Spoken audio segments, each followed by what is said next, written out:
நம்முடைய சிந்தனைக்காக லூக்கா எழுதின சுவிசேஷம் 15வது அதிகாரத்துக்கு நம்முடைய வேதாந்தத்தை திருப்பிக் கொள்ளலாம். லூக்கா 15வது அதிகாரம் என்று சொன்ன உடனே உங்களுக்கு என்ன ஞாபகம் வரும்? கெட்டகுமாரன். சரி, இந்த 3 உவமைகள் ஞாபகம் வரும். 3 உவமைகளை ஆண்டவர் இந்த அதிகாரத்திலே சொல்லுகிறார். அதை நான் வாசிக்க போகிறேன். உங்களுக்கு நன்றாய் தெரிந்த ஒரு பகுதி தான். முதல் உவமை கூட சிறிய ஒரு சில வசனங்கள் தான். 2வது உவமையும் ஒரு சில வசனங்கள். ஆனால் 3வது உவமையும் பெரிய அநேக வசனங்கள் இருக்கிறது. அதனால தேவைப்பட்டால் அதை வாசிப்போம். முதலாவது உவமையை நான் வாசிக்கிறேன். லூக்கா 15வது அதிகாரம் 3ஆம் வசனத்திலிருந்து. நன்றாய் தெரிந்த பகுதியாயிருந்தால் கூட கவனமாய் கவனிக்கலாம்.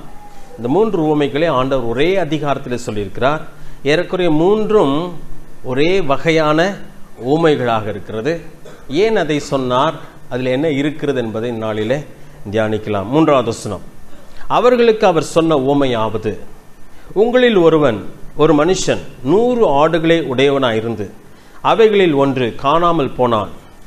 99 ஆடுகளையும் வனாந்தரத்திலே விட்டு காணாமல் போன ஆட்டை கண்டுபிடிக்கும் அளவும் தேடி திரியானோ?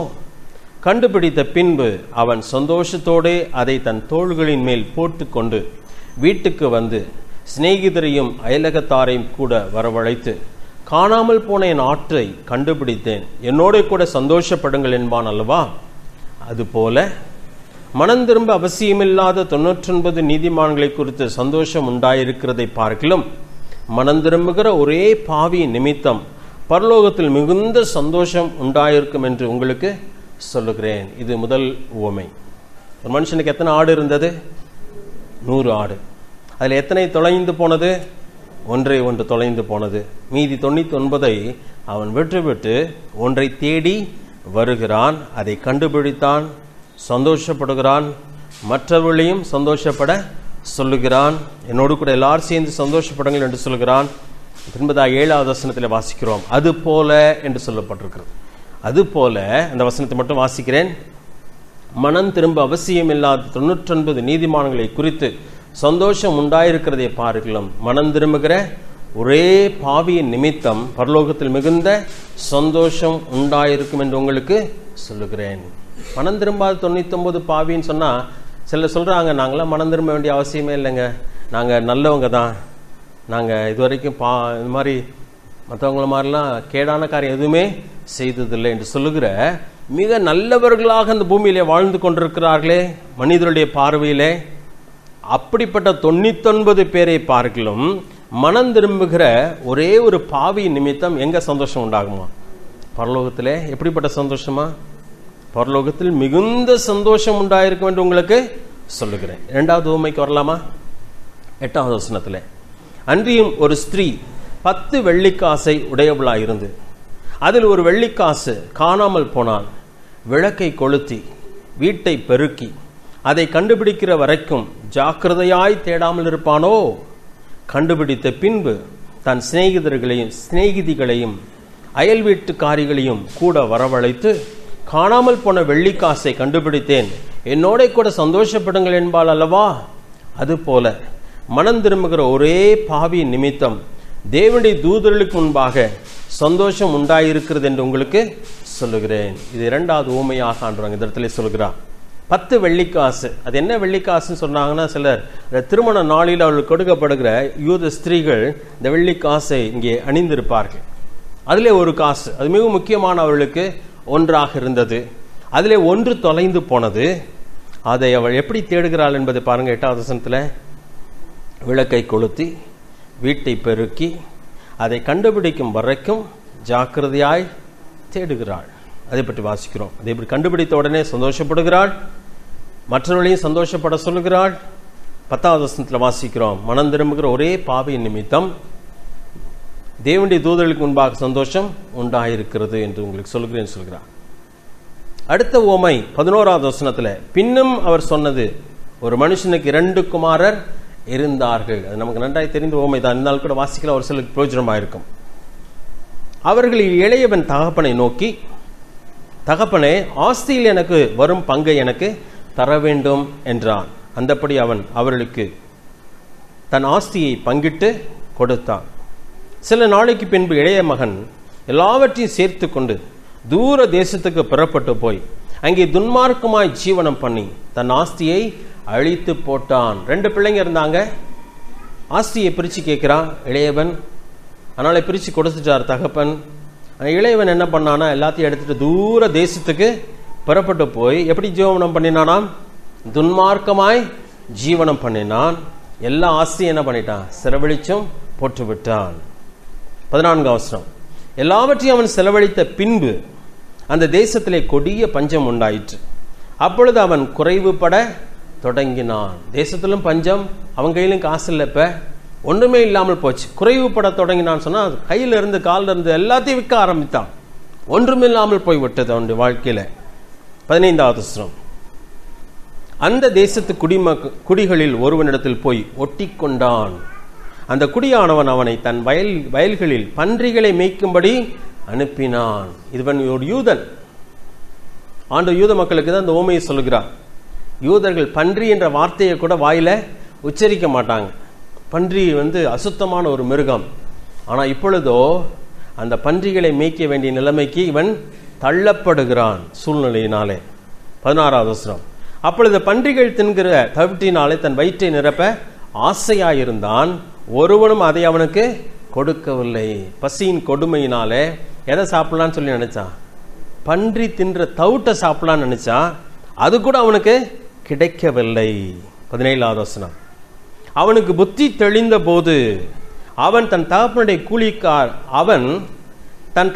கூலிக்காரர் எத்தனையோ பேருக்கு பூர்த்தியான சாப்பாடு இருக்கிறது, நானோ பசியினால் சாகிறேன்.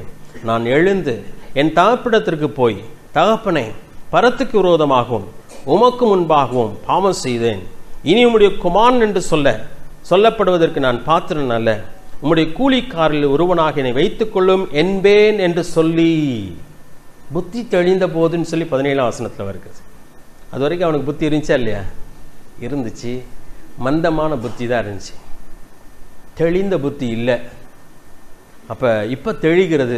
சிலருக்கெல்லாம் இப்பதான் புத்தி தெளியும். ஏதோ காஞ்சா ஏதோ புல்லு தின்னுன்னு சொல்லுவாங்க, வைக்கோல் தின்னு சொல்லுவாங்க இல்லையா? சிலருக்கெல்லாம் வயிறு காயும் போது புத்தி வரலாம். சிலத்துல ஆண்டவர் அந்த சூழ்நிலையை அனுமதிக்கிறார் நம்முடைய வாழ்க்கையில. ஏன் சொன்னா கொஞ்சம் யோசிக்கணும் அப்படி சொல்லி யோசிக்க வைக்கிறார் ஆண்டவர். இந்த மனுஷனையும் இந்த அழகான ஒரு ஓமை அது. ஆண்டவர் புத்தி தெளிய வைக்கிறார். புத்தி தெளிஞ்சவனே சொல்லுகிறான், ஐயோ, அப்பா வீட்டில் எத்தனையோ கூலிக்கு வேலை பார்க்குறவங்க எப்படி சாப்பிட்றாங்க? வயிறு நிறைய பூர்த்தியாய் சாப்பாடு சாப்பிட்றாங்க. நானும் இங்கே பசியினால் சாகிறேன். அதனால் நான் ஒன்று செய்ய போகிறேன். 18ஆம் வசனத்தில், நான் எழுந்து என் தகப்பனிடத்திற்கு போய், தகப்பனே, பரத்துக்கு விரோதமாகவும் உமக்கு விரோதமாகவும் பாவம் செய்தேன். இனி உம்முடைய குமாரன் என்று சொல்லப்படுவதற்கு நான் பாத்திரன் அல்ல. உம்முடைய கூலிக்கால் ஒருவனாக என்னை வைத்துக் கொள்ளும் என்பேன் என்று சொல்லி யோசிக்கிறான். இனிமே அப்பாவுக்கு பிள்ளையா இருக்கிறதுக்கு தகுதி இல்லையே, சொத்தெல்லாம் வாங்கிட்டு வந்துட்டானே, அழிச்சிட்டானே, இனிமே போய் அப்பாவுக்கு பிள்ளைன்னு சொல்றதுக்கு தகுதி இல்லை. அப்ப வேலைக்காரனா போய் சேர்ந்துக்கிடுவோம். அப்ப வயிற்றுக்காது என்ன கிடைக்கும்? சாப்பாடு கிடைக்குமேன்னு சொல்லி அவன் எழுந்துச்சிட்டான். வாசிக்கலாமா? 20ஆவது வசனம். எழுந்து புறப்பட்டு தகப்பனிடத்தில் வந்தான். அவன் தூரத்தில் வரும்போதே அவனுடைய தகப்பன் அவனை கண்டு மனதுருகி ஓடி அவன் கழுத்தை கட்டிக்கொண்டு அவனை முத்தம் செய்தான். குமாரன் தகப்பனை நோக்கி, தகப்பனே, பரத்துக்கு விரோதமாகவும் உமக்கு முன்பாகவும் பாவம் செய்தேன். இனி உம்முடைய குமாரன் என்று சொல்லப்படுவதற்கு நான் பாத்திரன் அல்ல என்றான். அவ்வளவுதான் சொன்னான். அதுக்கு மேல சொல்ல முடியல. அப்பா பேச விடல. 22ஆவது வசனம். அப்பொழுது அவன் தகப்பன் தன் ஊழியக்காரனை நோக்கி, நீங்கள் உயர்ந்த வஸ்திரத்தை கொண்டு வந்து இவனுக்கு உடுத்தி இவன் கைக்கு மோதிரத்தையும் கால்களுக்கு பாதரட்சியும் போடுங்கள். கொழுத்த கன்றை கொண்டு வந்து அடியுங்கள். நாம் புசித்து சந்தோஷமாய் இருப்போம். என் குமாரனாகி இவன் மரித்தான், திரும்பவும் உயிர்த்தான், காணாமல் போனான், திரும்பவும் காணப்பட்டான் என்றான். அப்படியே அவர்கள் சந்தோஷப்பட தொடங்கினார்கள். மீதி தேவைப்பட்ட அப்புறமா வாசிக்கலாம். ஒரு அற்புதமான ஒரு ஓமை. ஆண்டவர் 3 ஓமையை ஒரே அதிகாரத்திலே சொல்கிறார். இதனுடைய 3 ஓமையில் இருக்கிற ஒற்றுமை வேற்றுமை நீங்க இப்ப சொல்லணும். என்ன ஒற்றுமை? டக்குன்னு சொல்ல வேணாமா? 3லையும் தொலைந்து போனது, காணாமல் போனது. முதல் ஓமையில ஆடு காணாமல் போயிட்டு, 2வது உவமையிலே காசு காணாமல் போயிட்டு, 3வது உவமையிலே மகன் காணாமல் போனான். வேற்றுமை என்ன?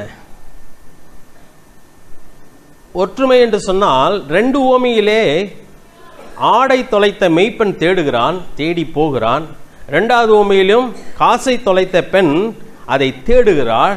3வது உவமையிலே காணாமல் போன மகனை தகப்பன் தேடி போகவில்லை.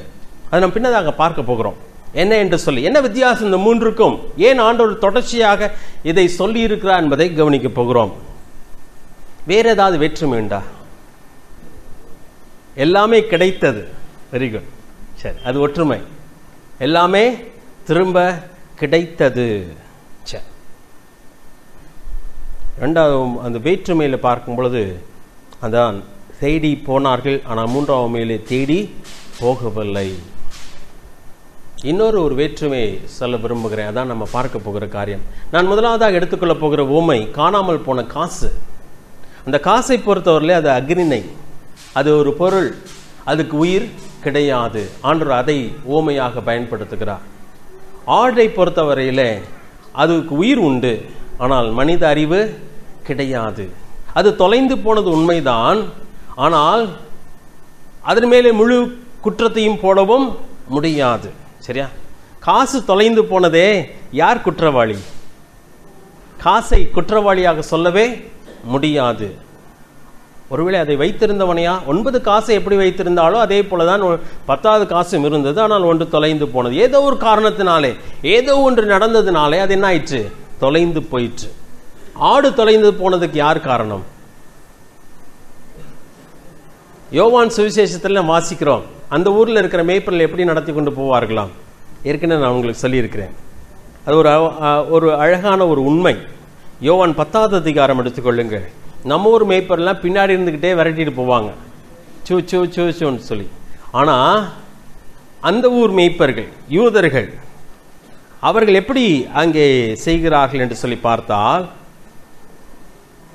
4வது வசனம், 10வது அதிகாரம் 4வது வசனம்.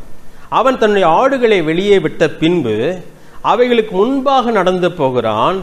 ஆடுகள் அவன் சத்தத்தை அறிந்திருக்கிறபடியினால் அவனுக்கு பின் செல்லுகிறது. மேய்ப்பன் முன்னதாக போகிறான், ஆடுகள் என்ன பண்ணுகிறது? பின்பாக போகிறது. எப்படி பின்னாக போகிறது? அங்கங்க சாப்பிட்டுட்டே தான் நிச்சயம் போகும். ஆனால் மேய்ப்பன் சத்தம் கொடுத்து கொண்டே போய் கொண்டிருக்கிறான். ஆடுகள் எதை கேட்டுட்டே போயிட்டே இருக்குது? அவனுடைய சத்தத்தை கேட்டு. இங்கிட்டு வேற ஒரு ஆள் கத்துறாங்க, அங்கிட்டு இன்னொரு ஆள் கூட கத்துறாங்க, ஆனால் அங்கிட்டுலாம் போகிறது இல்லை. 5வது வசனத்தை பாருங்க, அது சொல்லப்பட்டிருக்கிறது. அந்நியனுடைய சத்தத்தை அறியாதபடியினால் அவைகள் அந்நியனுக்கு பின் செல்லாமல் அவனை விட்டு ஓடி போகும். இப்ப மேய்ப்பனுடைய சத்தத்தை அறிந்திருக்கிறபடினாலே மேய்ப்பன் பின்னதாக போய்கொண்டே இருக்கும். வழி தவறுவதற்கு காரணம் என்ன தெரியுமா? நம்ம வேறு யார் சத்தத்தை என்ன பண்ணுகிறோம்?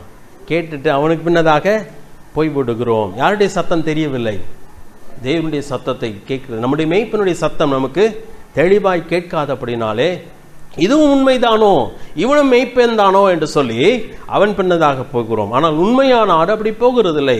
அப்படி என்று சொன்னால் 99 ஆடுகள் யாருக்கு பின்னதாக போச்சு? அந்த மெய்ப்பெண்ணு பின்னதாக போச்சு. ஒரு ஆடு மட்டும் என்ன பண்ணிருச்சு? விலகி போயிடுச்சு. அப்ப யார் குற்றம்? அது 5 அறிவு படைத்து, அது மேலேயும் குற்றம் போட முடியாது, மெய்ப்பெண் மேலேயும் குற்றம் போட முடியாது. அப்ப அதுவும் ஒரு வித்தியாசத்தை பார்க்கிறோம். ஆனால் 3வது உவமையிலே பார்க்கும் பொழுது ஒரு மனிதன் தகப்பனுடைய அன்பை கண்டு ருசித்து அனுபவித்து வாழ்ந்து திட்டமான தீர்மானத்தை எடுத்து அவனிடத்திலிருந்து பங்கை வாங்கி கொண்டு பெரிய திட்டத்தோடு கூட தூர தேசத்திற்கு போய் தான் விரும்பினபடி வாழ விரும்பினான். இவன் ஒரு மனிதன். இந்த வித்தியாசம் இருக்கு.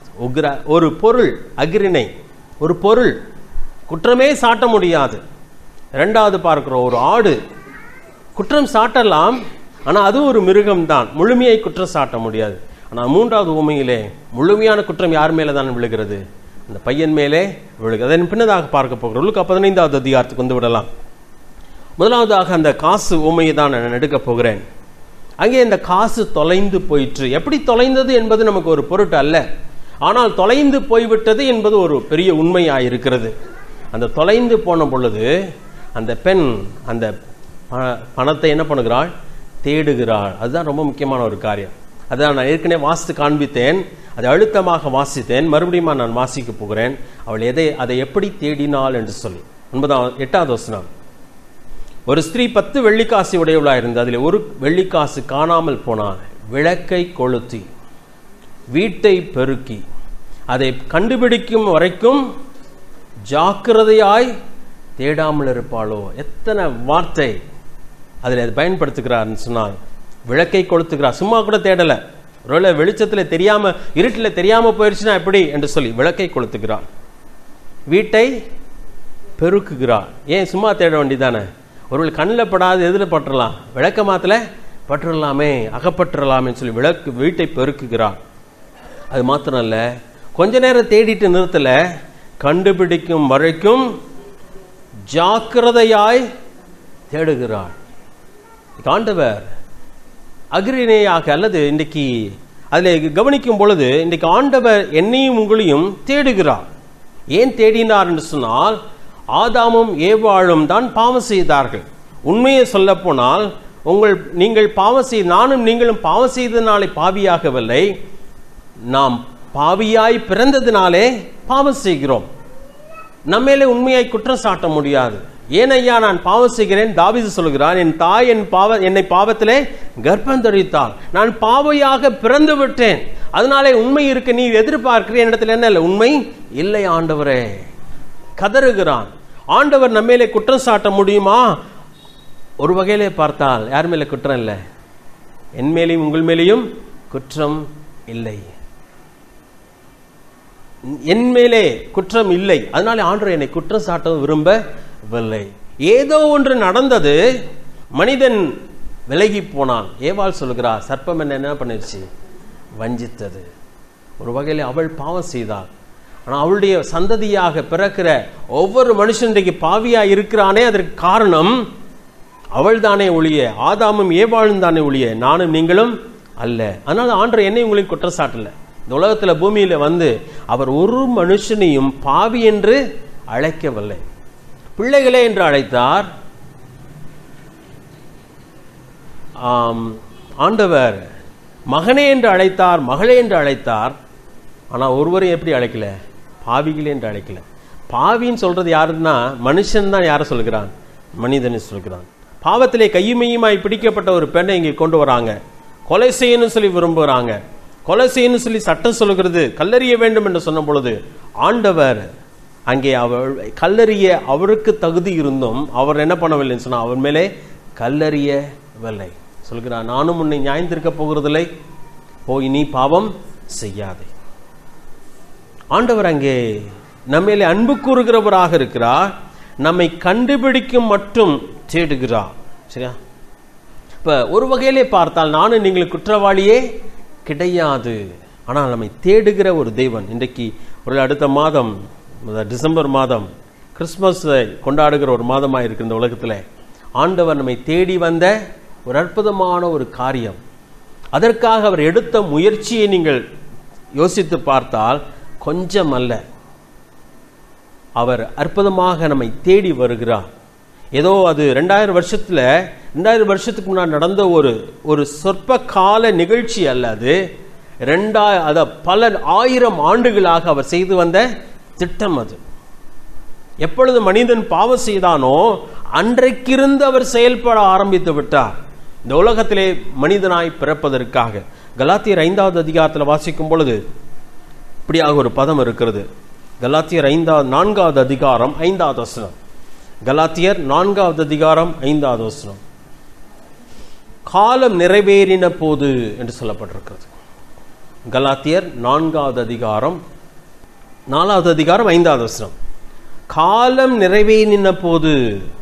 ஏன் இந்த வார்த்தை பயன்படுத்தப்பட்டிருக்கிறது என்று சொன்னா, அவர் செயல்பட்டு கொண்டே வருகிறார்.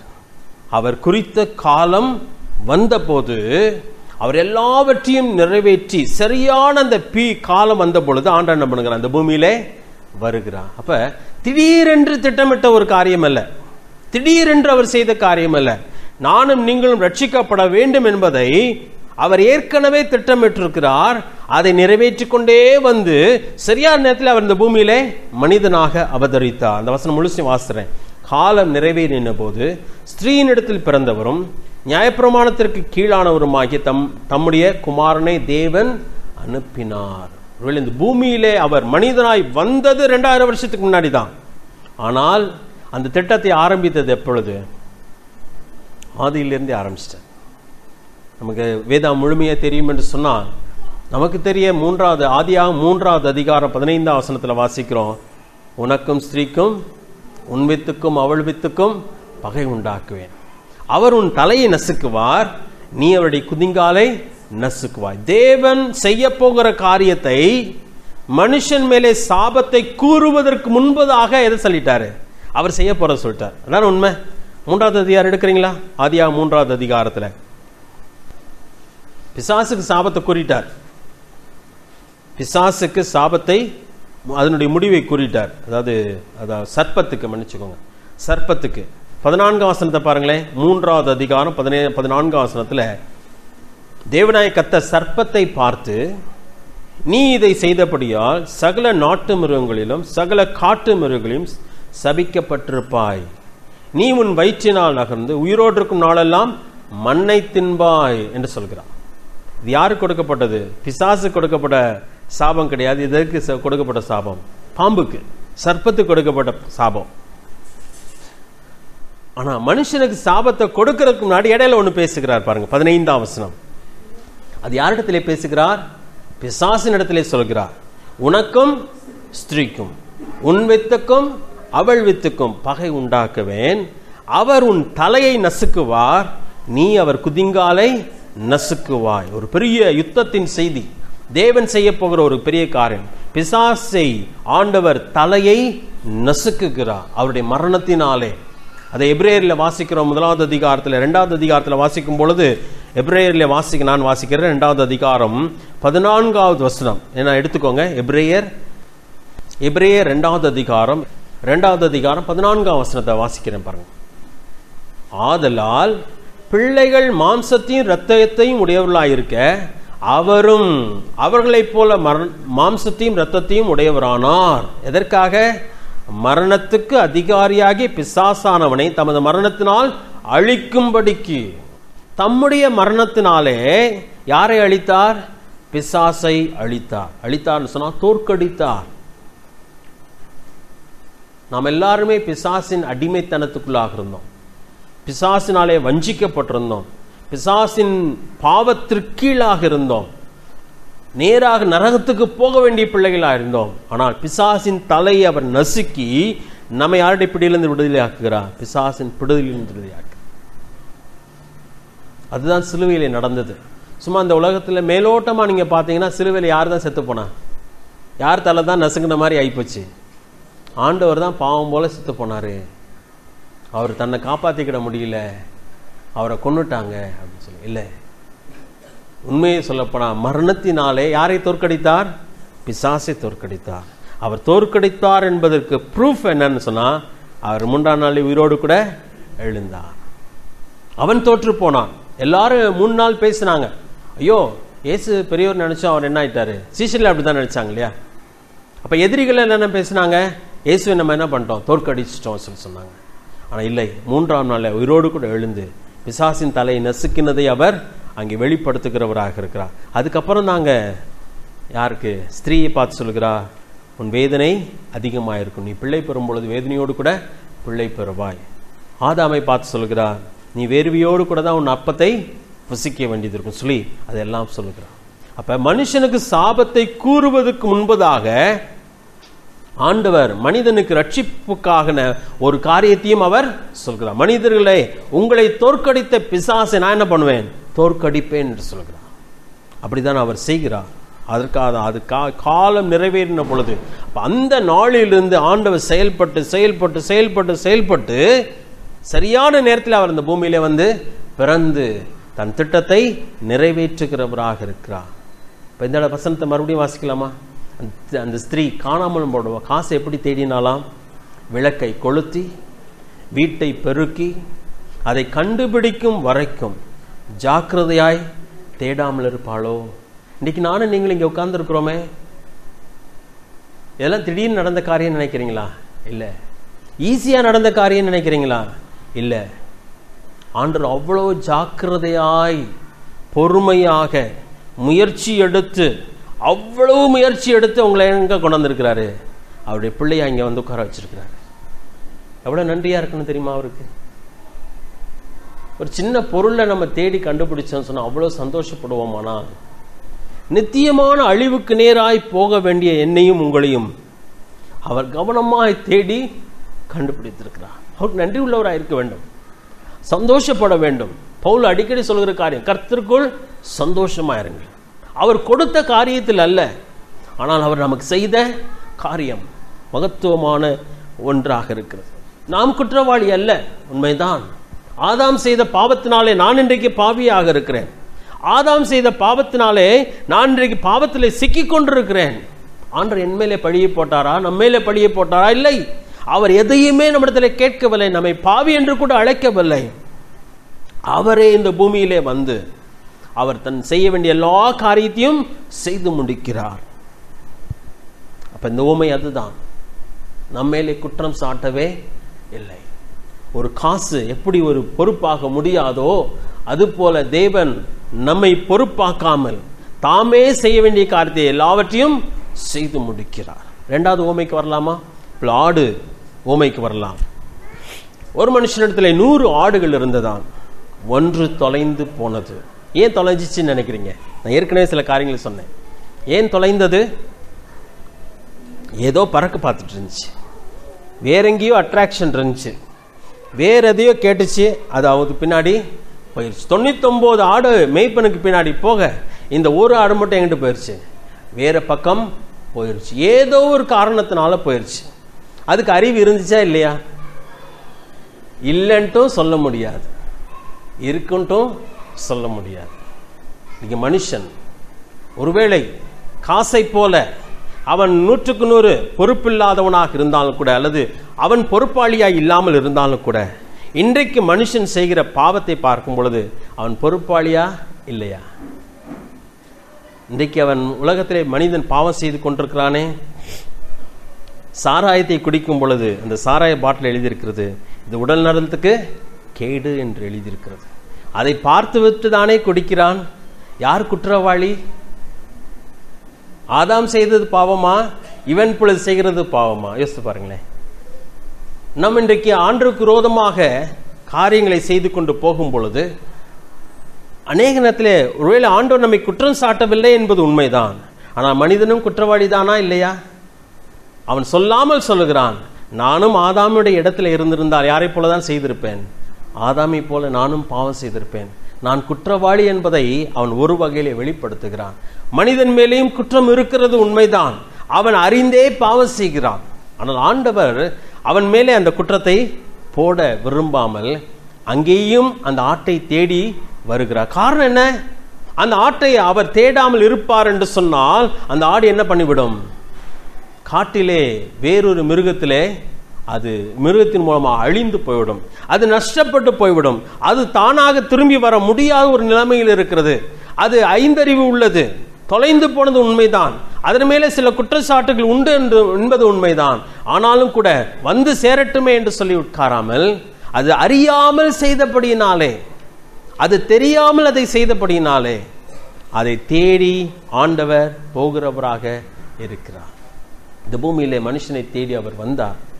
ஒரு வகையில மனிதன் மேலே குற்றம் உண்டு என்பது உண்மைதான். ஆண்டவர் சிலுவையிலே மரிக்கும் பொழுது செய்கிற ஜெபம், ஆண்டவரே பிதாவே இவர்களுக்கு மன்னியும், தாங்கள் செய்கிறது என்னதென்று அறியாமல் செய்கிறார்கள். அது நியாயமான ஜெபம் தானா? உண்மையான, அது உண்மையாகவே நியாயமான வார்த்தைகளா என்று சொல்லி கேட்டார். தெரியாமல் அவரை சிலுவையிலே பிடித்து அறைந்தார்கள். அவர் தேவனுடைய குமாரன் என்று அவர் சொன்னபடியினால் தான் அவரை பிடித்து சிலுவையிலே அறைந்தார்கள். அவருடைய அற்புதத்தை 3 ஆண்டுகள் கண்டார்கள். அவரோடு கூட சாப்பிட்ட மனிதன் தான் அவரை சிலுவையில் அறியும்படியாக ஒப்புக் கொடுத்தான். அவரை அறிந்தார்கள், அனுபவித்தார்கள். அவருடைய பட்டணத்திலே தான் அவர் அற்புதங்களை செய்து கொண்டிருந்தார். அவரை கண்கூடாக பார்த்தார்கள். ஆனால் என்ன பண்ணாங்க? சிலுவையில் அறிஞ்சாங்க. ஆனால் ஆண்டு சொல்கிறார், தாங்கள் செய்கிறது என்னதென்று அறியாமல் செய்கிறார். ஒருவேளை ஆண்டவர் அந்த இடத்துல அவர் நம்ம எப்படி பார்க்கிறான்னு சொன்னா, நாம் அறியாமல் செய்தோம். ஏசாயா 53வது அதிகாரம் 6வது வசனத்தை வாசிக்கிறேன்.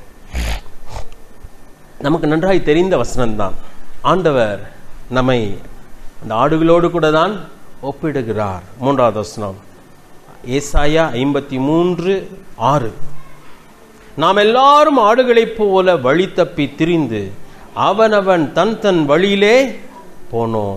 சிலர் என்று சொல்லவில்லை, அதெல்லாம் சொல்லப்பட்டிருக்கிறது. நாம் எல்லாரும், எல்லா மனிதனும் ஆடுகளைப் போல வழி தப்பி திரிந்து. அது ஆட்டுக்கு அறிவு இருக்குதான்னு சில நேரத்தில் சந்தேகம் தாங்க. மனுஷனுக்கு அப்படிதான் இருக்கு இல்லையா? என்ன இவனுக்குலாம் அறிவுன்னு ஒன்று இருக்கா இல்லையான்னு சொல்லி நம்மளே கேட்போம். நான் ஏற்கனவே சொல்லியிருக்கிறேன், ஒரிசாவில் புலிகள் உண்டு. புலி வாட தெரிஞ்சாலே நாய் வாழை சுருட்டிக்கிட்டு நேராக வீட்டுக்கு ஓடி வந்துடும். நாய் ஓடி வர வேகத்தை பார்த்தாலே ஏதோ மிருகம் பக்கத்தில் இந்த ஏரியாவில் இருக்குன்னு சொல்லி அர்த்தம் புரிஞ்சுக்கிடுவாங்க, மனுஷனே புரிஞ்சுக்கிடுவாங்க. ஆனால் ஆடு என்ன பண்ணணும் தெரியுமா? புலி வந்துருச்சுன்னா எதுக்க நின்றுக்கிட்டு முன்னங்காலை வச்சு புழுதியை கிளப்பி நிற்கும், முட்டுற மாதிரி. இப்படி ஆட்டுக்காட்டு முட்டி சண்டை போடணும் இல்லையா? அதே மாதிரி புலிக்கு எதுக்க முட்டுற மாதிரி நின்றுகிட்டு இருக்கும். அதுக்கு என்ன இல்லை? தான் சாக போறோன்ற அறிவு இல்லை, தன்னால் அதோட போராட முடியாதுன்ற அறிவு கிடையாது. இப்போ ஒரு நிமிஷத்தில் ஓடினா கூட விரட்டி பிடிக்கணும். இப்படி எதுக்கு நின்னா என்ன பண்ணும்?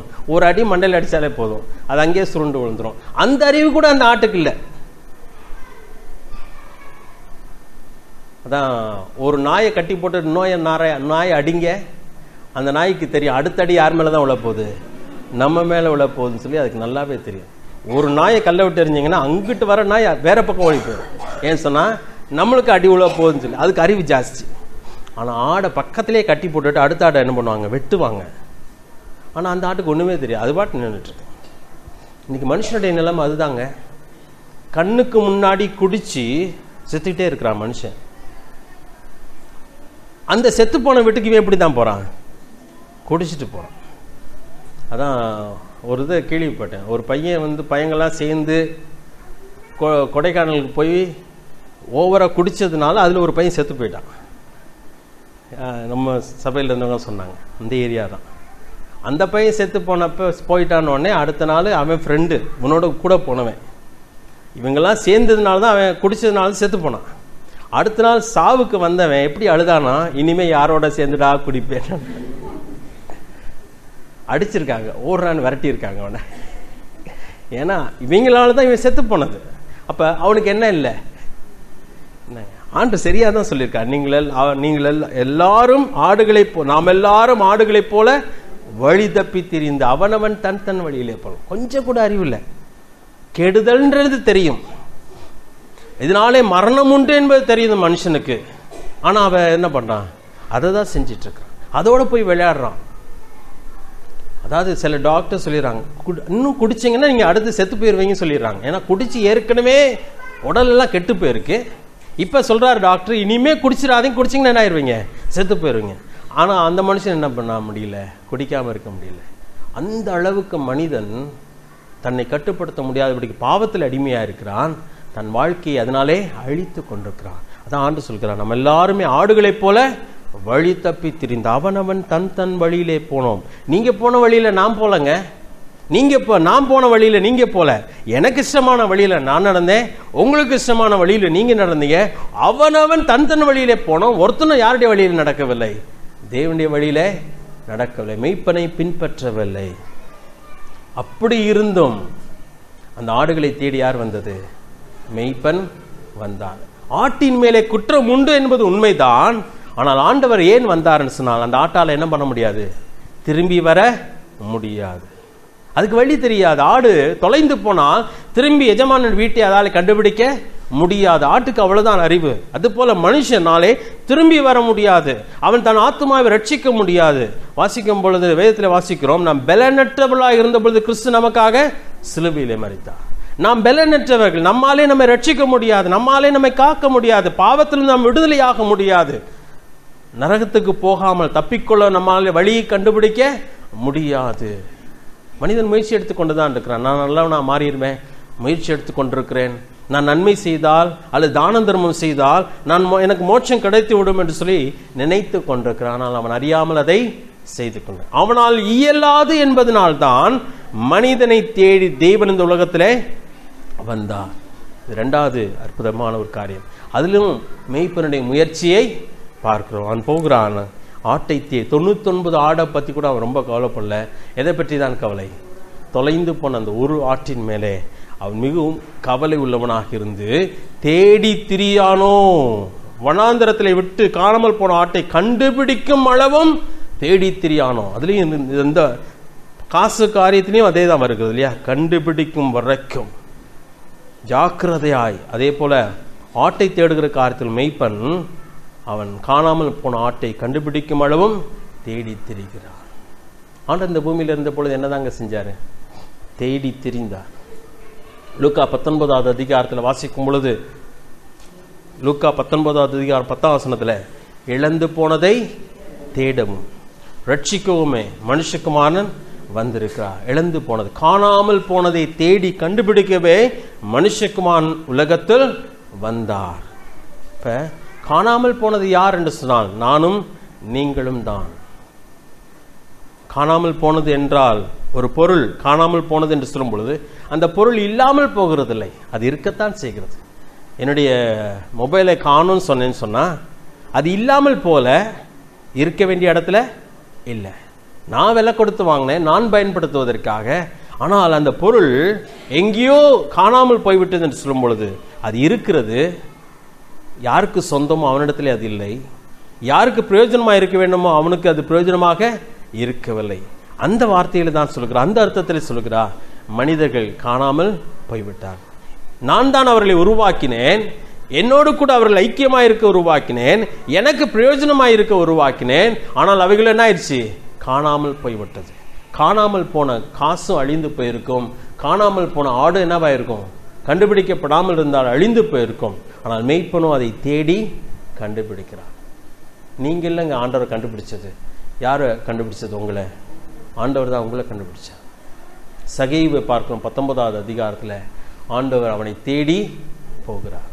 வேற யாரை தேடி போனார்? ஆண்டவர் சகைவை தேடி போனார். அது அவனுக்கு தெரியாது. அவர் அந்த ஊருக்கு தான் வரான்னு சொல்லி அவன் நினைச்சான். எப்படியா அவரை பார்த்துருவோன்னு சொல்லி நினைச்சான்.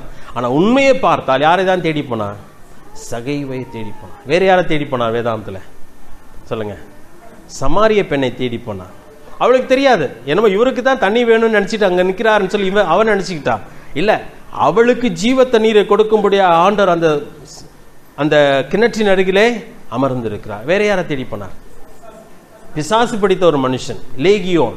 அந்த மனுஷனை தேடி கண்டுபிடித்து போவதற்காக கடல் கடந்து போகிறார். அக்கறைக்கு கடந்து போய் அவனை மட்டும் சுகமாக்கி விட்டு அவர் திரும்பி வந்து விடுகிறார். அதே போல் அநேக மனிதர்கள், தனி மனிதன் நீங்களும் நானும் ஆண்டவருக்கு மிக மிக முக்கியம். நம்மை தேடி தான் வந்தா. யோசிச்சு பாருங்களேன், நீங்க எப்படி ரட்சிக்கப்பட்டீங்க? ஆண்டு உங்களோடு கூட தனிப்பட்ட முறையில் பேசியிருக்கிறார். உங்களுக்காக யாரையோ ஒருவரை அனுப்பினார். ஆண்டவர் அப்படிதான் உங்களை ரட்சித்திருக்கிறார். ரொம்ப அற்புதமான ஒரு காரியம். தேவனுக்கு நாம் நன்றி உள்ளவளாய் வாழ வேண்டும். சரியா? தேவனுடைய அன்பை ருசித்த மக்கள் நாம் யோசித்து பார்க்க வேண்டும். உட்கார்ந்து அமர்ந்து யோசித்து பார்க்க வேண்டும். எப்படி நான் இந்த ஆசீர்வாதத்துக்குள்ளே வந்தேன், எப்படி இன்றைக்கு தேவனுடைய பிள்ளை என்று அழைக்கப்படுகிறேன் என்று சொன்னால் அதற்காக தேவன் எடுத்துக்கொண்ட முயற்சி கொஞ்சமல்ல நஞ்சமல்ல. அதற்காக அவர் பயங்கரமான முயற்சி எடுத்து கொண்டிருக்கிறார். 1000 ஆண்டுகளாக அவர் அந்த முயற்சி எடுத்தார். ஒருவேளை உங்களை கூட எவ்வளவு நாள் துரத்தினார் தெரியுமா? உங்களை ரட்சிக்கிறதுக்காக எத்தனை முறை எத்தனை பேர் அனுப்பியிருக்கிறார். எவ்வளவு நாட்கள் அதற்காக முயற்சி எடுத்திருக்கிறார் என்று சொன்னால் கண்டுபிடிக்கும் அளவும் அவர் தேடி திரிகிறார். இன்றைக்கும் யாரை அழிப்பது அவருடைய நோக்கம் இல்லை. வேதத்தில் வாசிக்கிறோம், தாமதிக்கிறார் என்று சிலர் எண்ணுகிறபடி கர்த்தர் தம்முடைய வாக்குத்தத்தத்தை குறித்து தாமதமாக இராமல், ஒருவரும் கெட்டு போகாமல் எல்லாரும் மனம் திரும்ப வேண்டும் என்று எண்ணி அவர் நீடிய பொறுமையுள்ளவராக இருக்கிறார். ஏங்க இன்னும் வரல? அவரு வருவேன்னு சொன்னாரே. கேலி பண்றாங்க மக்கள் எல்லாம், உலகத்தின் மக்கள் கேலி பண்றாங்க. என்ன 2000 வருஷமா வரேன்னு சொன்னாரு, இன்னும் வரலையே இன்னும் வரலையே, அப்பனா வரமாட்டார்னு சொல்லி ஏளனம் பண்ணுகிறார்கள்.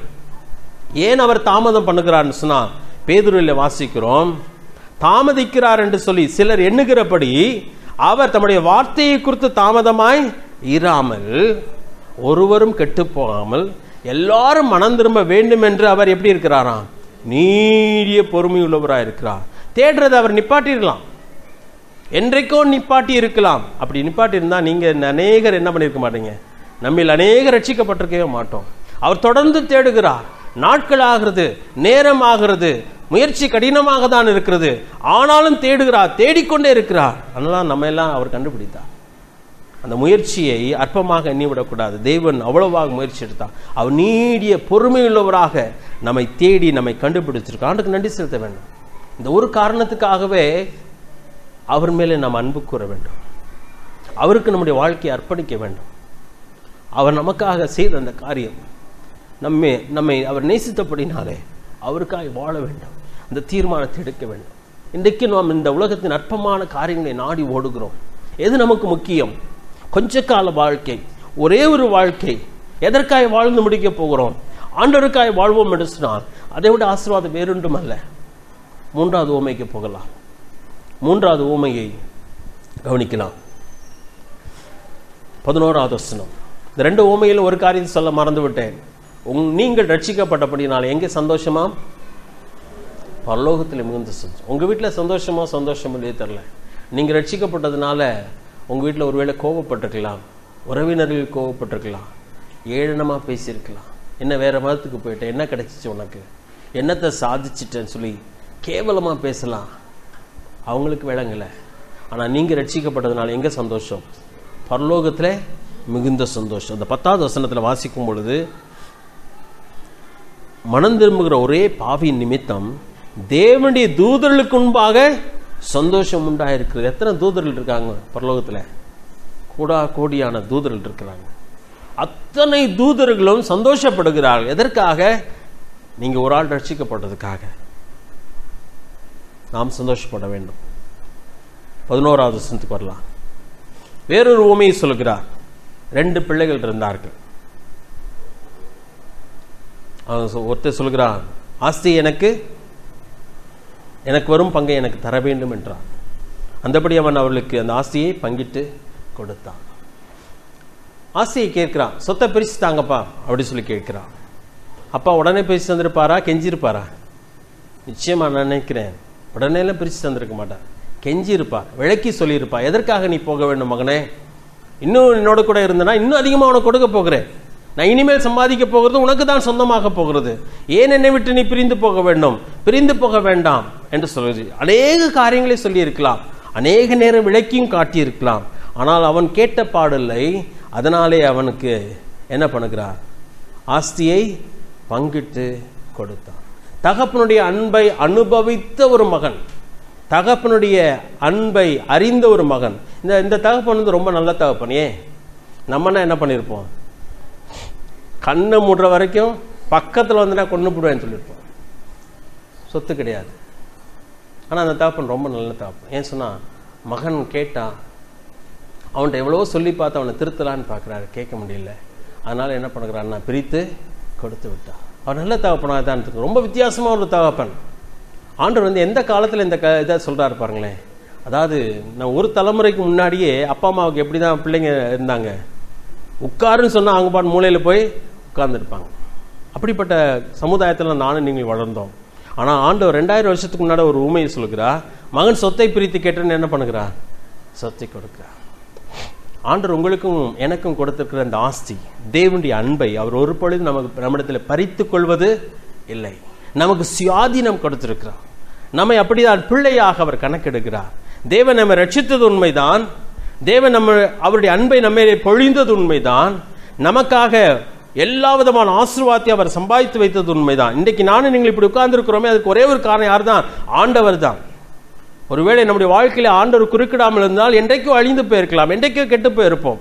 அவர் நம்முடைய குடும்பத்திலே அவர் பிரவேசித்தபடியினால்தான் இன்றைக்கு இந்த நிலைமையில உலக பிரகாரமாகவும் ஆசீர்வாதமாக இருக்கிறோம். இல்லை என்று சொன்னால் என்றைக்கு அழிந்து போயிருக்க வாய்ப்புண்டு. அப்ப நாம் இன்றைக்கு யாருடைய ஆசீர்வாதத்தில் இருக்கிறோம்? தேவனுடைய ஆசீர்வாதத்தில் வாழ்ந்து கொண்டிருக்கிறோம். அநேக நேரத்தில் நாம் அவருக்கு விரோதமாய் பாவம் செய்யும் பொழுது நாம் ஒருவேளை இந்த பையனை விட ரொம்ப யோக்கியமானவங்க கிடையாது. தேவனுடைய அன்பை உணர்ந்தும் அவருடைய ஆசீர்வாதத்தை அனுபவித்துக் கொண்டிருக்கிற நாம் அவரை விட்டு விலகி போய் நான் நினைக்கிற காரியத்தை செய்ய விரும்புகிறேன். அந்த மகன் அப்படிதான் செய்கிறான் பாருங்க. 13ஆம் வசனம். சில நாளைக்கு பின்பு இளையவன் எல்லாவற்றையும் சேர்த்து கொண்டு தூர தேசத்துக்கு புறப்பட்டு போய் அங்கே துன்மார்க்கமாய் ஜீவனம் பண்ணி அங்கே ஆஸ்தியை அழித்து போட்டான். எதற்காக அவன் பிரித்து கேட்டான்? துன்மார்க்கமாய் வாழ. எதற்காக தூர தேசத்துக்கு போனான்? துன்மார்க்கமாய் வாழ. அவன் விரும்பினபடி வாழ. யாரும் கண்காணாத இடத்துல தான் நினைத்தது எல்லாம் செய்து தன்னை சந்தோஷப்படுத்திக் கொள்வதற்காக அவன் பிரித்து கேட்டான், பிரிந்து போனான். இன்னைக்கு அநேக நேரத்தில் நாம் பாவம் செய்வதற்கு சில காரணம், அல்லது சில பாவங்களை இன்னும் நாம் விடாததுக்கு காரணம், அதில் நமக்கு என்ன உண்டு? சந்தோஷம் உண்டு, சில இன்பங்கள் நமக்கு உண்டு. அதை ஒழித்து தான் செய்கிறோம். அதற்கென்று சில எல்லைகள் உண்டு நமக்கு, அதை மறைத்து செய்கிறோம். ஆனால் உண்மையாக தேவனுடைய அன்பை ருசித்தவர்கள் தான் நாம், தேவனுடைய அன்பிலே வாழ்ந்து கொண்டிருக்கிறவர்கள் தான் நாம்.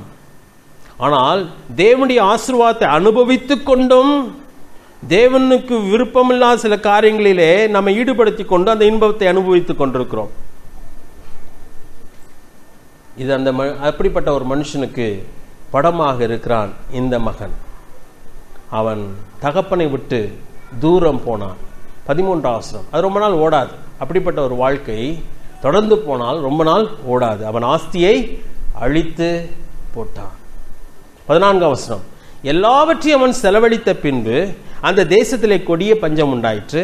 அப்பொழுது அவன் குறைவுபட தொடங்கினான். அதாவது ஆண்டவரை விட்டு விலகி போகிற ஒரு மனுஷன் சபிக்கப்பட்டவன் என்று சொல்லி வேதத்தில் வாசிக்கிறோம்.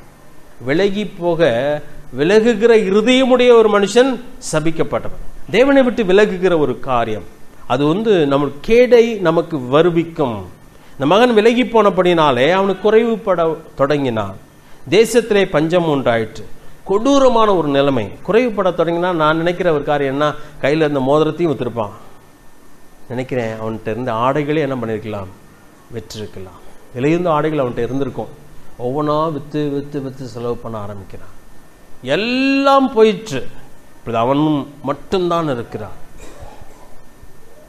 அவனுடைய பரிதாபமான நிலைமை. 15ஆம் வசனத்தில் வாசிக்கும்போது அவன் வயிற்றுக்கும் என்ன இல்லை, ஒன்றும் இல்லை, சாப்பிட வழி இல்லை, குறைவுபட தொடங்கி 15ஆம் வசனத்தில் அந்த தேசத்தின் குடிகளை ஒருவனிடத்தில் போய் ஒட்டி கொண்டான். அந்த குடியானவன் அவனை வயல்களில் பன்றிகளை மேய்க்கும்படி அனுப்பினான். எதை ஒரு தேவனுடைய பிள்ளை செய்ய முடியாதோ அந்த காரியத்தை செய்யத்தக்கதான நிலைமை நமக்கு ஏற்படும். ஏன்னு சொன்னா யாரை விட்டு விலகியாச்சு? தேவனுடைய அன்பை விட்டு விலகி நாம் வாழ்கிறோம். இந்த நிலைமை வரைக்கும் போகணும்னு அவசியம் கிடையாதுங்க. ஆண்டவர் நம்மோடு கூட பேசும்போது என்ன பண்ணிடலாம், திரும்பிடலாம். ஒருவேளை இந்த மகன், வேணாம் மகனே, நீ என்னை விட்டு பிரிந்து போய்விடாதே என்று சொல்லி தகப்பன் புத்திமதி சொன்ன பொழுது என்ன பண்ணிருக்கலாம், கேட்டிருந்திருக்கலாம். இந்த நிலைமைக்கு அவன் ஆளாகி இருந்திருக்க மாட்டான். இவன் பிரிந்து போன பின்பும் தகப்பனுடைய நினைவுகள், வார்த்தைகள் அவனுக்கு ஞாபகம் வந்திருக்குமா, வந்திருக்காதா? நிச்சயமா வந்திருக்கும். அவன் அப்பொழுதாவது திரும்பி ஓடி வந்திருக்கலாம். காசு செலவு அழிகிறது அவனுக்கு தெரிந்திருக்குமா, தெரிந்திருக்காதா? நிச்சயமாய் செலவழிந்திருக்கும். ஒரு நாள் தீர்ந்து போகும் என்பது அவனுக்கு தெரியுமா, தெரியாதா? நிச்சயமாய் தெரிந்திருக்கும். அப்பொழுதாவது திரும்பி ஓடி வந்திருக்கலாம். ஆனால் அவன் திரும்பி வரவே இல்லை. அதான் ஒரு பரிதாபமான ஒரு நிலைமை. சிம்சோனை நான் நினைத்து பார்க்கிறேன். ஆண்டவரை விட்டு விலகினான். இங்கே அவள் பேர் என்ன, தெலீலாள் இடத்திலே போகிறான். இவனுடைய வல்லமையினுடைய பலத்தினுடைய உண்மை என்ன என்பதை அவள் அறிய விரும்புகிறாள். தான் சிக்கிக்கொள்ளப் போகிறேன் என்பது அவனுக்கு நன்றாகவே தெரியும். அநேக காரியங்களை ஆண்டு விட்டு விலகிவிட்டான். ஒரே உண்டு, அவனுடைய தலைமுடி மட்டும் வெட்டப்படவில்லை. அந்த ரகசியத்தையும் அறிவதற்காக தெலீலாள் முயற்சி எடுத்துக்கொண்டே இருக்கிறான். அவனுக்கு தெரியும் ஒரு நாள் சிக்கப் போகிறோம். ஸ்ரீ கடைசியில் வாசிக்கும் பொழுது அவன் உள்ளம் என்ன ஆயிற்று? நியாயாதிபதிகள் புஸ்தகம் 16வது அதிகாரம் 16வது வசனம். 16வது அதிகாரம் 16வது வசனம். இப்பொழுது ஏறக்குறைய சிம்சோன் சிக்கிவிட்டான். நியாயாதிபதிகளின் புஸ்தகம் 16வது அதிகாரம் 16வது வசனம். வாசிக்கவா?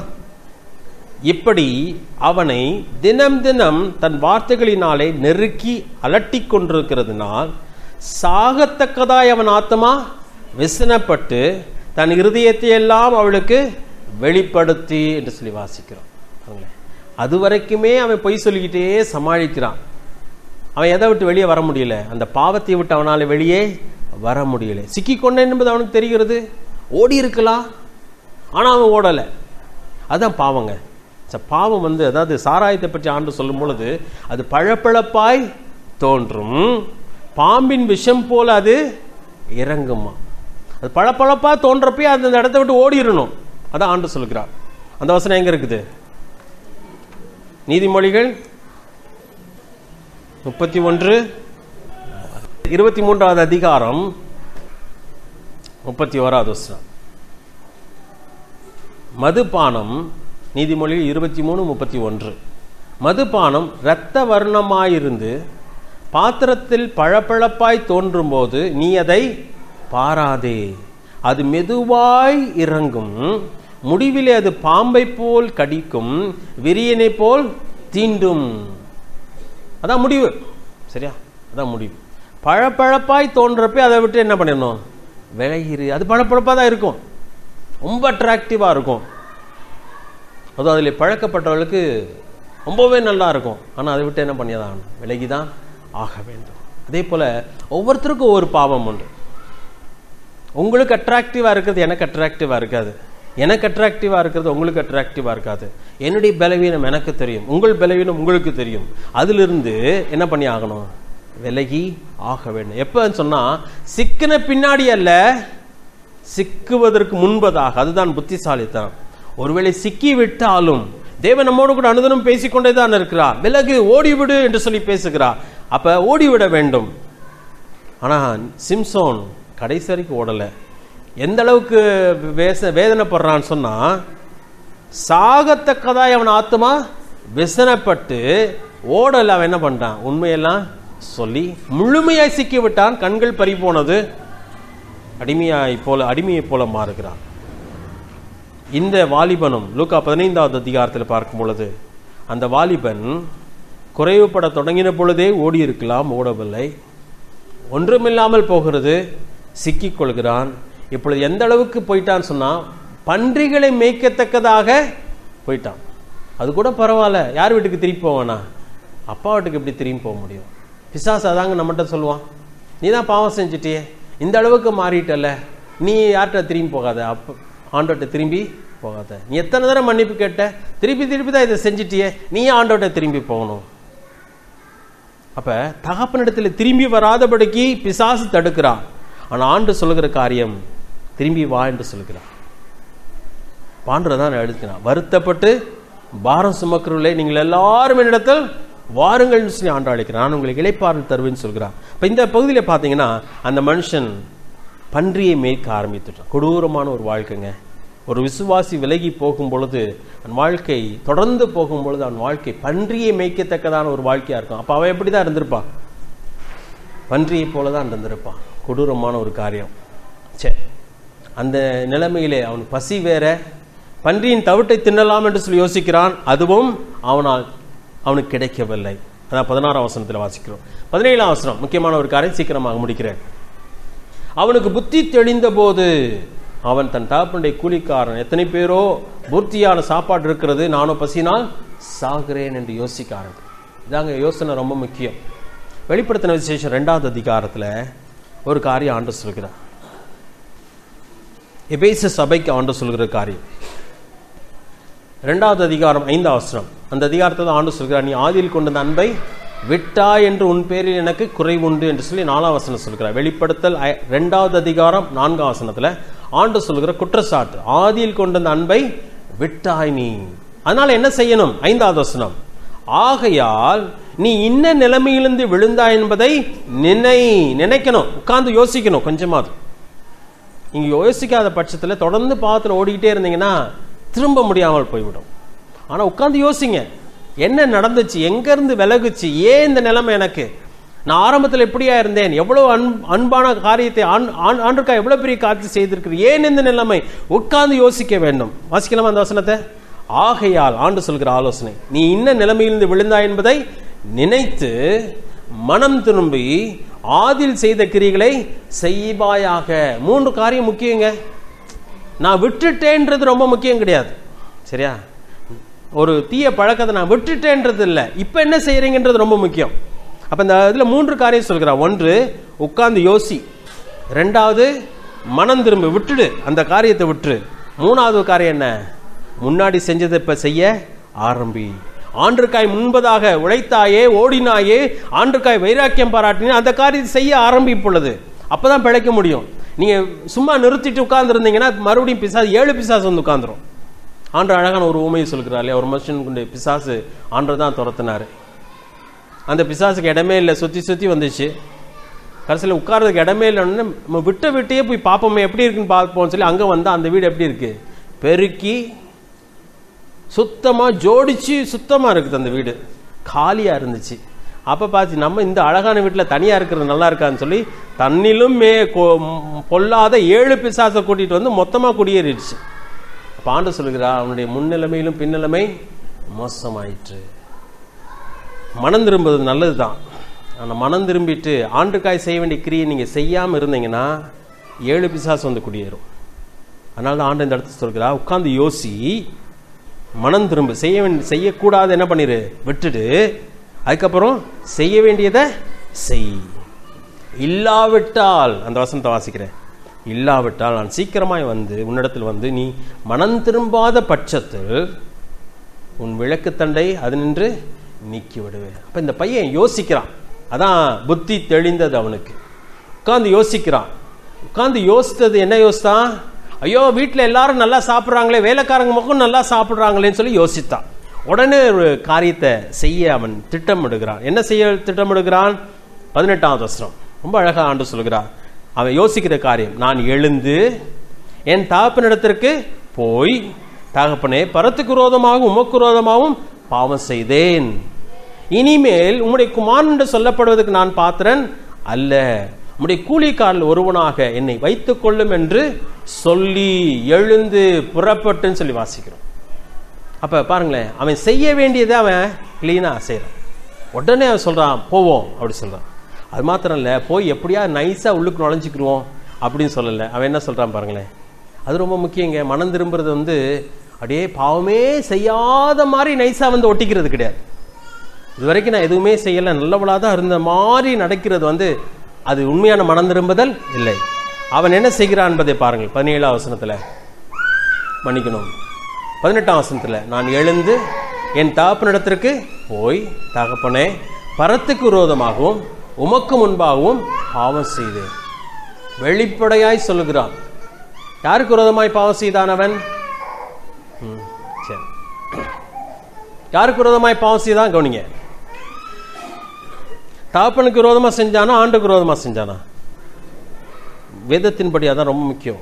ஒரு மனுஷனுடைய பொருளை நான் திருடுவேன் என்று சொன்னால் அது அந்த மனுஷனுக்கு விரோதமாய் செய்யப்பட்ட பாவம் மட்டுமல்ல. யாருக்கு விரோதமாய் செய்யப்பட்ட பாவம்? உங்களை ரட்சித்த, யாருடைய அன்பை ருசித்தீங்களோ, யார் உங்களுக்கு ஜீவனை கொடுத்தாரோ அவருக்கு விரோதமாய் செய்யப்பட்ட பாவம். அப்ப மனிதனுக்கு விரோதமாய் செய்யப்பட்ட பாவம், தேவனுக்கு விரோதமாய் செய்யப்பட்ட பாவம். வாயினாலே மனம் திரும்ப வேண்டுங்க, சும்மா மனம் திரும்புறது இல்லைங்க. எப்படி வெளிப்படையா நீங்க பாவம் செஞ்சீங்களோ அது போல அறிக்கை செய்ய வேண்டும். ஆண்டா தான் சொல்கிறார், தன் பாவங்களை மறைக்கிறவன் வாழ்வடைய மாட்டான், அவைகளை அறிக்கை செய்து விட்டு விடுகிறவனோ இரக்கம் பெறுவான். அறிக்கை செய்வது ரொம்ப முக்கியம். யோவான் 1 யோவான் 1:9 வசனத்துல, நம்முடைய பாவங்களை நாம் அறிக்கையிட்டால் நம்முடைய பாவங்களை அவர் நமக்கு மன்னிக்கிறார். அறிக்கையிடுதல் ரொம்ப அவசியம். ஒருவேளை பப்ளிக்ல இட வேண்டியது என்ன பண்ணணும்? பப்ளிக்ல தான் அறிக்கையிட வேண்டும். எல்லாவற்றையும் பப்ளிக்கா அறிக்கை விட வேண்டிய அவசியம் கிடையாது. ஆனால் உங்களுக்கும் ஆண்டருக்கு இடையில் இருக்கிற அந்த காரியங்களை நீங்கள் ஆண்டரோடு கூட ஒப்புரவாக வேண்டும். உங்களுக்கும் உங்கள் குடும்பத்துக்கு விரோதமான காரியத்தை அங்கே ஒப்புரவாக வேண்டும். உங்களுக்கும் சில நபருக்கும் உள்ள காரியத்தை நீங்கள் அங்கே ஒப்புரவாக வேண்டும். கொடுத்த கடனை தீர்த்தாங்க, கொடுத்து தீர்த்தாதாங்க கடன் இல்லாம போகும். அது வரைக்கும் கடன் என்ன பண்ணும்? இருக்கத்தான் செய்யும். அப்ப அவன் சொல்லுகிறான், ஆண்டவர் தகப்பனே உமக்கு விரோதமாகவும் பரத்துக்கு விரோதமாக நான் பாவம் செய்யுதுன்னு சொல்கிறான். அப்புறம் ஒரு உண்மையை ஒத்துக்கொள்றான் பாருங்களேன். என்ன சொல்கிறான்? இனி நான் உம்முடைய குமாரன் என்று சொல்லப்படுவதற்கு பாத்திரன் அல்ல. உண்மையா? உண்மை இல்லையா? ரொம்ப உண்மைங்க. திருப்பி அவர்கிட்ட வர்றது கூட நமக்கு என்ன இல்லை, தகுதியே இல்லை. ஏன்னா ரட்சிப்பே இலவசம்தான். அந்த ரட்சிப்பை அனுபவித்த பின்பு மறுபடியும் அவர்கிட்ட வர்றதுக்கு நமக்கு என்ன தகுதி இல்லை தான். ஆனால் வரலன்னு சொன்னால் அழிஞ்சு போயிடுவோமே. மகன் அந்த பையனுக்கு நல்லா தெரிஞ்சு போச்சு, வரலன்னா அவன் என்ன ஆயிடுவான், அழிஞ்சு போயிடுவான். அதனால தான் ஒரு தீர்மானத்தை எடுக்கிறான், போய் வேலைக்காரனாவது சேர்ந்துக்கிடுவோம், நான் அழிய விரும்பலைன்னு சொல்லுகிறான். அது ரொம்ப முக்கியமான ஒரு காரியம். உங்கள் வாழ்க்கையில் நீங்கள் அழிவது அவருக்கு விருப்பம் இல்லை. வேதம் சொல்கிறது, துன்மார்க்கன் சாகிறது எவ்வளவு வேணும் எனக்கு பிரியமோ என்று சொல்லுகிறார். ஒருவரும் கெட்டுப்போது அவருடைய விருப்பம் அல்ல. அவரிடத்தில் வந்தால் மன்னிப்புகளும் இரக்கங்களும் உண்டு. யோவேலின் புத்தகம் எடுக்கலாமா? அதில் ஒரே ஒரு வசனம் மட்டும் வாசிக்கலாம். யோவேல் 2வது அதிகாரம் 12ஆம் வசனத்தை பாருங்க. 2:12-13. யோவேல் 2வது அதிகாரம் 12ஆம் வசனம் 13ஆம் வசனத்தை நான் வாசிக்கிறேன், கவனிங்க. ஆதலால் நீங்கள் இப்பொழுதே உபவாசத்தோடும் அழுகையோடும் புலம்பலோடும் உங்கள் முழு இருதயத்தோடும் என்னிடத்தில் திரும்புங்கள் என்று கர்த்தர் சொல்லுகிறார். இப்பொழுதே, இன்னும் நாள் தள்ளி போடாங்க, இன்னும் மோசமாயிரும் அந்த நிலைமை, திரும்பவே முடியாத ஒரு நிலைமை வரும். 13ஆம் வசனம், யோவேல் 2வது அதிகாரம் 13ஆவது வசனம். நீங்கள் உங்கள் வஸ்திரங்களை அல்ல, உங்கள் இருதயங்களை கிழித்து உங்கள் தேவனாய கர்த்தர் இடத்தில் திரும்புங்கள்.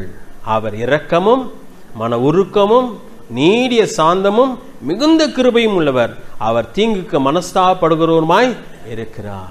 உங்களுக்கு வலிவு வருகிறதுலே அவருக்கு மனஸ்தாபம் உண்டு. சரியா? தீங்கு உங்களுக்கு ஏற்படுவது அவருக்கு மனஸ்தாபமாக இருக்கும். சரி, மகன் அதே போல புறப்பட்டு வந்தான். இப்பொழுது தகப்பனுடைய நிலைமையை பார்க்கலாம். மகன் அருமையாக உட்கார்ந்து யோசித்தான். குறைவுபட்ட பொழுது அவனுக்கு புத்தி தெளிந்தது.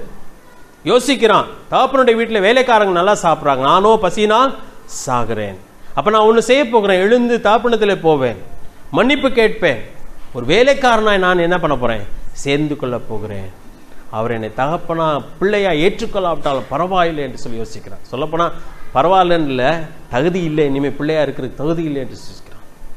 ஆண்டவங்களை ஆண்டுடைய பாத்திரலேருந்து விழுந்துருங்க, அதாங்க கெட்டிக்காரத்தனம். எவ்வளவு கேடான நிலைமைக்கு போயிட்டா கூட ஓடி வந்து எங்கே விழுந்துடணும், ஆண்டுடைய பாத்திரம் விழுந்துடணும்.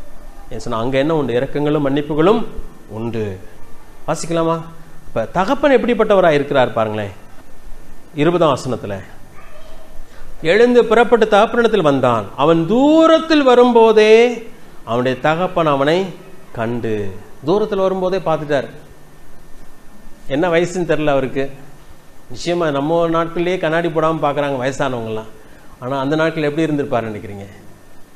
அவங்க கண்ணாடி இல்லை, தூரத்தில். அப்போ ஒருவேளை தூரத்தில் பார்த்தன்றது அர்த்தம் என்னன்னு சொன்னால், அவனுக்காக என்ன பண்ணி கொண்டு இருந்தார், காத்து கொண்டே இருந்தார். என்றைக்கா ஒரு நாள் என் மகன் என்ன பண்ணுவான், திரும்பி வருவான் என்று சொல்லி காத்து கொண்டிருக்கிறார்.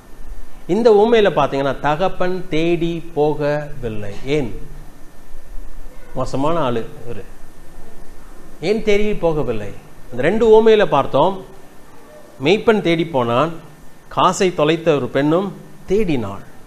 ஆனால் இந்த ஊமையில பார்த்தீங்கன்னா தகப்பன் தேடி போகவில்லை. ஏன்? திட்டம் பண்ணி விலகி போன மகன் அவன்.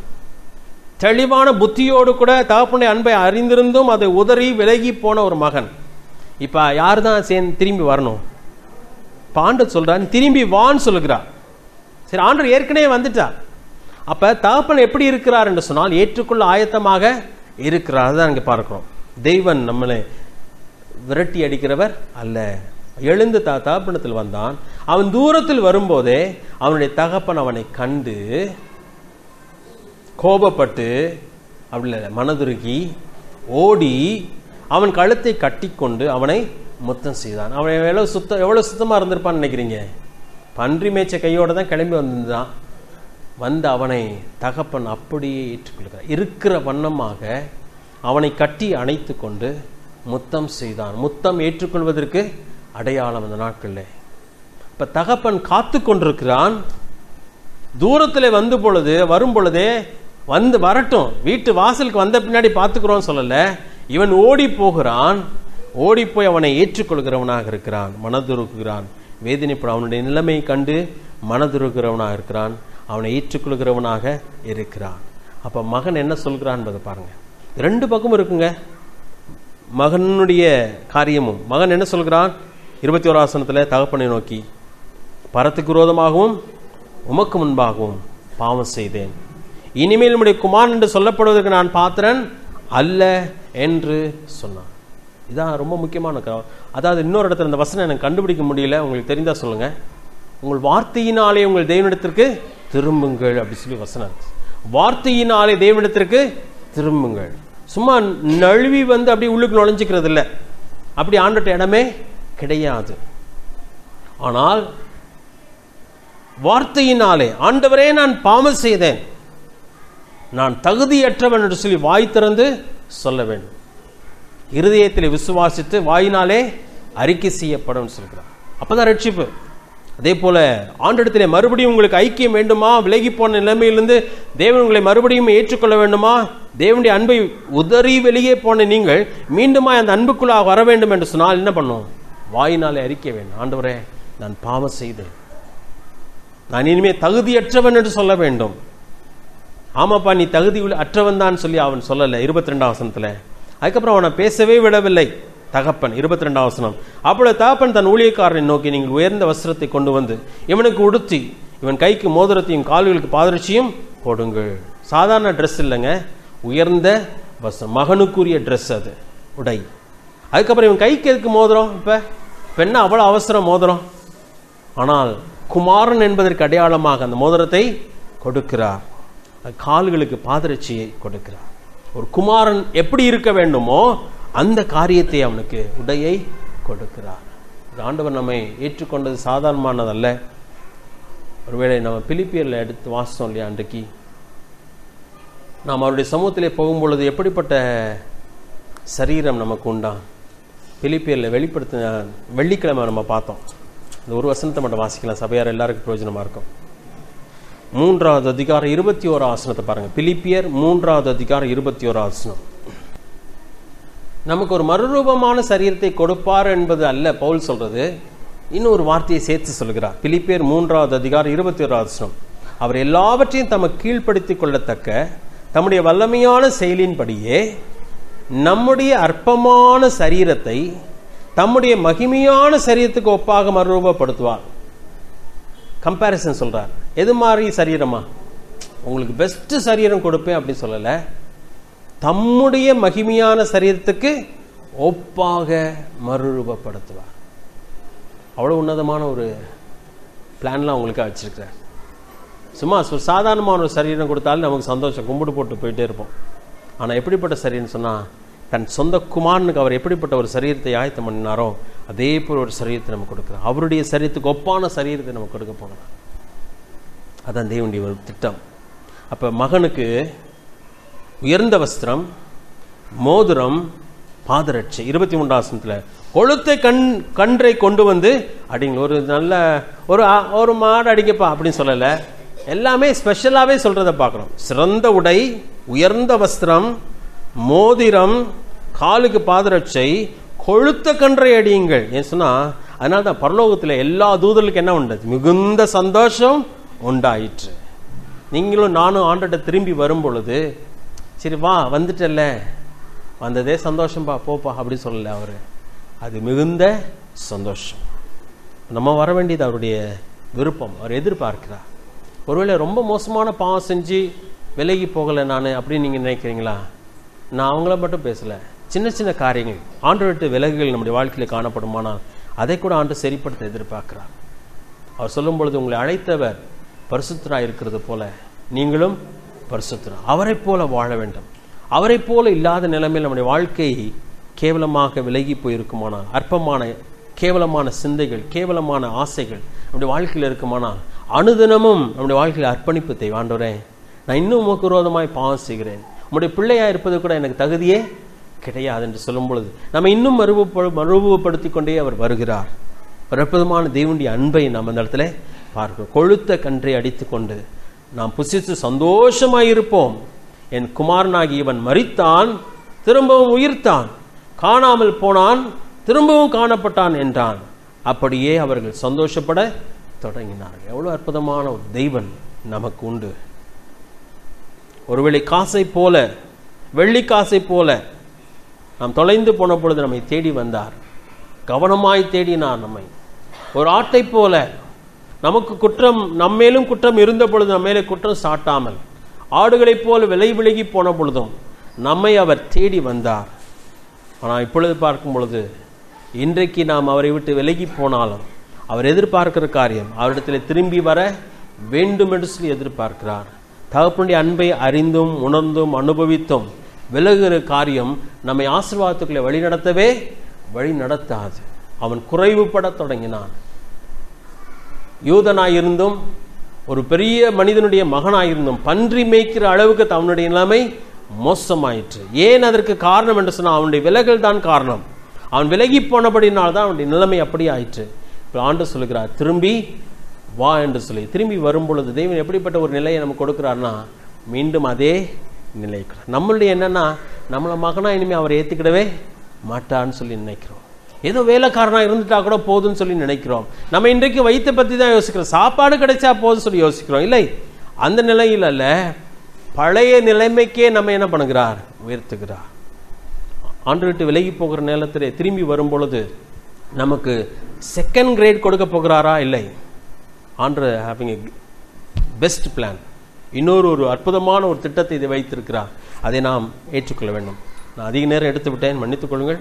ஆனால் இதை நான் முழுமையாக முடிக்கவும் முடியவில்லை. இருந்தாலும் கூட தேவனுடைய அன்பை நாம் உணர்ந்து அவருக்கு நம்முடைய வாழ்க்கையை ஒப்பு கொடுத்து அவருக்கு நாம் கீழ்ப்படியும் பொழுது தேவன் நம்ம இன்னும் மென்மேலும் ஆசீர்வதிப்பார். அவருக்குள்ளே பெரிய ஆசீர்வாதம் உண்டு. தலைகளை தாழ்த்துவோம், ஜெபம் செய்வோம். எங்களை நேசிக்க நல்ல ஆண்டவரே, இந்த வார்த்தைகளுக்கு அனுஷ்டிக்கிறோம். நீர் எங்களோடு கூட பேசுகிறதுக்காக நன்றி. உங்களுடைய வார்த்தைகள் எங்களுக்கு தெளிவாய் கொடுத்திருக்கிறதுக்காக நன்றி. நீர் எவ்வளவா எங்களிடத்தில் அன்பு கூர்ந்து என்பதை நாங்கள் உணர்கிறோமே. நீ துதிக்கிறோம் கர்த்தாவே, ஸ்தோத்திரிக்கிறோம். உம்முடைய அன்பிற்கு அளவில்லை, உம்முடைய அன்பிற்கு முடிவில்லை. நாங்கள் தான் உம்முடைய அன்பை புரியாதவர்களாய் வாழ்ந்து கொண்டிருக்கிறோம். எங்களை தேடி வந்தீரே, எங்களை கண்டுபிடிக்கும் அளவும் பொறுமையாய் தேடினீரே, அதற்காக நன்றி. இன்றைக்கு நாங்கள் விலகி போகிறோம். எங்களை மன்னியும் கர்த்தாவே. எங்கள் இச்சைகளை நிறைவேற்றும்படியாக, எங்கள் அற்ப ஆசைகளை நாங்கள் அனுபவிக்கும்படியாக நாங்கள் விலகுகிறோம். ஆண்டவரே, அப்படி விலகாதபடிக்கு நாங்கள் உம்முடைய அன்பிலே நிலைத்திருக்க எங்களுக்கு கிருபை தாரும். இந்த வசனங்களுக்கு தொடர்ந்து பிரயோஜனமா இருக்கு. நீர் எங்களோடு கூட என்ன பேசினீரோ அதை நாங்கள் ஆண்டவரை சரி செய்ய எங்களுக்கு கிருபை தாரும். உம்மோடு கூட உள்ள உறவை நாங்கள் சீர் செய்ய கிருபை தாரும். இந்த வார்த்தையில் தொடர்ந்து பிரயோஜனமா இருக்கும். உம்முடைய நாமத்தை மகிமைப்படுத்தும், ஆசீர்வதியும். எல்லாவற்றையும் மீட்பு ரட்சகருமாகிய இயேசு கிறிஸ்துவின் நாமத்தில் கேட்கும் நல்ல பிதாவே, ஆமென்.